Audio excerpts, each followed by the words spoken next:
அழியும் கருவை கூட காத்து ரட்சிக்கும் கர்ப்பரச்சாம்பிகையை வணங்கினால் கரு உருவாவதற்கும் அதன் பின்னர் நல்லபடியாக வளர்வதற்கும் சுகப்பிரசவம் ஆவதற்கும் உதவக்கூடிய அன்னை கர்ப்பராச்சாம்பிகை வாழும் ஸ்தலம்தான் திருக்கருகாவூர்.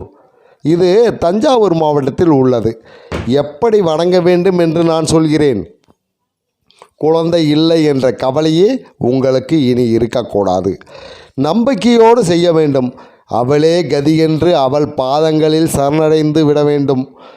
கணவனும் மனைவியும் சேர்ந்துதான் வணங்க வேண்டும். இறைவன் பெயர் முல்லைவனநாதர். இத்தலத்தின் மூலவர் புற்று மண்ணால் ஆனதால் இவருக்கு அபிஷேகம் கிடையாது. பங்குனி மாதம் வரும் பௌர்ணமி அன்று சந்திரனின் ஒளி கதிர்கள் லிங்கத்தின் மேல் படுவது ஒரு அதிசயம். இத்தலத்தின் தலவிருச்சம் முல்லை கொடி.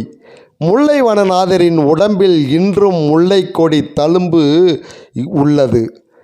பசு நெய்யால் அம்பிகைக்கு நிவேதனம் செய்து அதை வாங்கி கர்ப்பரச்சாம்பிகை சந்நிதிக்கு முன்னால் உள்ள படியில் தடவிவிட்டு பிறகு மீதி நெய்யை வீட்டிற்கு எடுத்து வந்து 48 நாட்கள் பெண்கள் தொடர்ந்து சாப்பிட்டு வந்தால் அந்த பெண் கருத்தரிப்பாள். கரு நன்றாக வளர்ந்து சுகப்பிரசவமாகும். அன்னை கர்ப்பராச்சாம்பிகை அருள் புரிவாள். இது நம்பிக்கை மட்டுமல்ல, உண்மை. சென்று வாருங்கள், செய்து பாருங்கள். நன்றி, வணக்கம்.